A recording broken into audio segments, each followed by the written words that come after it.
الحمدللہ وحدہ لا شریک لہ والصلاۃ والسلام علی من لا نبی بعد۔ یہ مسئلہ ذہن نشین فرما لیں کہ جس طرح ایک بڑے جانور گائے، اونٹ اور بھینس میں 7 آدمی قربانی کے لیے شریک ہو سکتے ہیں، اسی طرح اس بڑے جانور میں اگر 6 حصے قربانی کے ہوں، ایک حصہ عقیقہ کا ہو بچی کی طرف سے، یا 2 حصے عقیقے کے ہوں بچے کی طرف سے، تو یہ بھی جائز ہے۔ تو قربانی کے ایک جانور میں کچھ حصے قربانی کے، کچھ عقیقہ کے، تو یہ جائز ہے۔ اس پر دلیل ملاحظہ فرمائیں۔ جس طرح قربانی کے لیے لفظ نسک آیا، اسی طرح عقیقہ کے لیے احادیث میں لفظ نسک آیا ہے۔ سنن ابی داؤد کتاب الضحایا میں ہے، حدیث مبارک موجود ہے۔ حضرت عبداللہ بن عمر رضی اللہ تعالیٰ عنہ فرماتے ہیں، رسول اکرم صلی اللہ علیہ وسلم نے فرمایا، من ولد له ولد فاحب ان ينسك عنه فلينسك، جس شخص کے یہاں بچہ پیدا ہوا وہ اس کی طرف سے جانور ذبح کرنا چاہتا ہے تو جانور ذبح کرے۔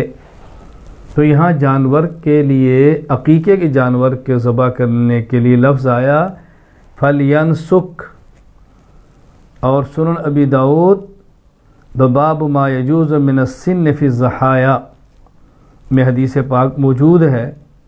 حضرت براء بن عازب رضی اللہ تعالیٰ عنہ فرماتے ہیں، خطبنا رسول اللہ صلی اللہ علیہ وسلم یوم النحر بعد الصلاۃ، رسول اکرم صلی اللہ علیہ وسلم نے عید الاضحیٰ کے موقع پر عید کی نماز پڑھانے کے بعد خطبہ دیا، اور آپ نے فرمایا، من صلی صلاتنا، جس شخص نے ہماری طرح نماز پڑھی، یعنی عید کی نماز پڑھی، وَنَسَكَ نُسُكَنَا، اور ہماری طرح اس نے قربانی بھی کی، یعنی عید کی نماز پہلے پڑھی، قربانی بعد میں دی، فَقَدْ أَصَابَ النُّسُكَ، تو اس نے صحیح قربانی کی ہے۔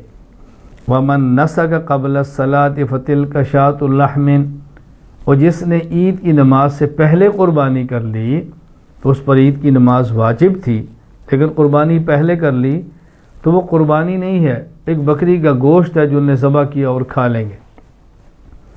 تو اب دیکھیں، رسول اکرم صلی اللہ علیہ وسلم نے جس طرح عقیقہ کے لیے لفظ نسک استعمال فرمایا، اسی طرح قربانی کے لیے لفظ نسک استعمال فرمایا، تو اس لفظی اشتراک کی وجہ سے حکم کے اندر بھی اشتراک ہے۔ اچھا، اسی طرح رسول اکرم صلی اللہ علیہ وسلم نے جس طرح قربانی کے لیے لفظ احراق استعمال فرمایا، اسی طرح عقیقہ کے لفظ احراق استعمال فرمایا۔ صحیح بخاری کتاب العقیقہ میں روایت موجود ہے، باب اماطۃ الاذی عن الصبی فی العقیقہ۔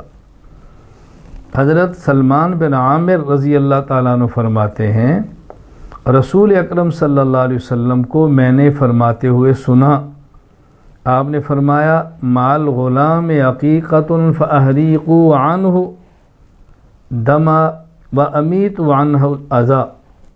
اللہ کے نبی فرماتے ہیں، مال غلام عقیقۃ، بچہ ہو بیٹا تو بھی عقیقہ ہے، فاحریقوا عنہ دم، اس کی طرف سے خون بہاؤ، وامیتوا عنہ الاذی، اور اسے میل کچیل دور کرو۔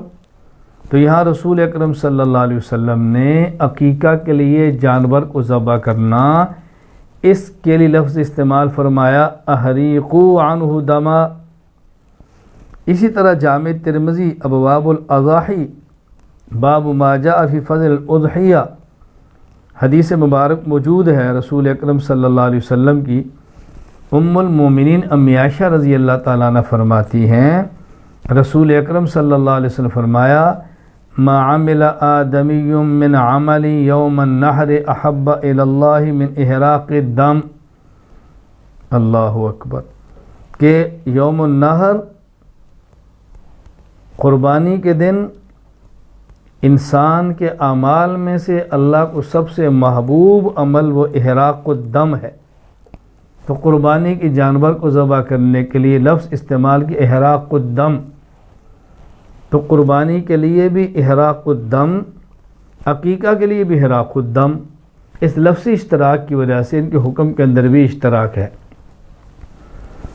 اور ایک معروف عالم جو حنبلی ہیں، عبداللہ بن احمد بن محمد الحنبلی ابن قدامہ کے نام سے معروف ہے، وہ کیا فرماتے ہیں؟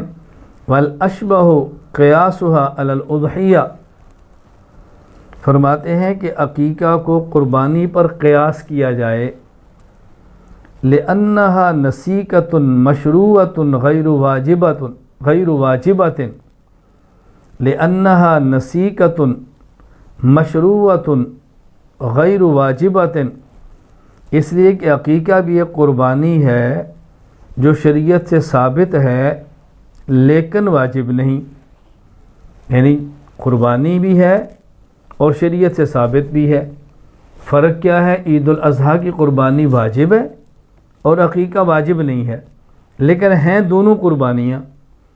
فَأَشْبَهَتِ الْأُضْحِيَّةِ، لہذا ایک قربانی کے مشابہ ہو گیا۔ یہاں ایک بات ممکن ہے کسی کے ذہن میں آئے کہ جب عقیقہ واجب نہیں تو قربانی واجب نہیں ہوگی، یہ بات ایسے نہیں ہے، بلکہ جس طرح فرائض ظہر کی 4 رکعت فرض ہیں اور پہلے کی 4 رکعت اور بعد کی 2 رکعت سنت ہیں، اس کے بعد 2 رکعت نفل ہیں، لیکن احکام دونوں کے ایک جیسے ہیں، قرات کا حکم، رکوع کا حکم، قیام کا حکم، سجود کا حکم ایک جیسا ہے، حالانکہ ایک عبادت فرض ہے اور ایک عبادت غیر فرض ہے۔ آگے فرماتے ہیں وَلِأَنَّهَا أَشْبَهَتْهَا فِي صِفَاتِهَا وَسَنِّهَا وَقَدْرِهَا وَشُرُوطِهَا فَأَشْبَهَتْ فِي مَصْرَفِهَا، عقیقہ قربانی کے مشابہ ہے، قربانی کے جانور کی صفات میں، اس کی عمر میں، اس کی مقدار میں، اس کی شرائط میں، لہٰذا مصرف کے اندر بھی اس کے مشابہ ہو گیا، دونوں ایک جیسے ہو گئے۔ تو قربانی کے جانور میں عقیقہ کا حصہ ڈالنا جائز ہے قیاس کی بنیاد پر، اور شریعت کے دلائل 4 ہیں، نمبر 1 قرآن، نمبر 2 سنت، نمبر 3 اجماع امت، نمبر 4 قیاس شرعی۔ قیاس شرعی ثابت ہونے والا مسئلہ یہ دلیل شرعی ثابت ہونے والا مسئلہ ہوتا ہے، یہ بات ذہن نشین فرما لیں۔ اللہ تعالی ہمیں شریعت سمجھنے کی، عمل کی توفیق عطا فرمائے۔ وآخر دعوانا ان الحمد للہ رب العالمین۔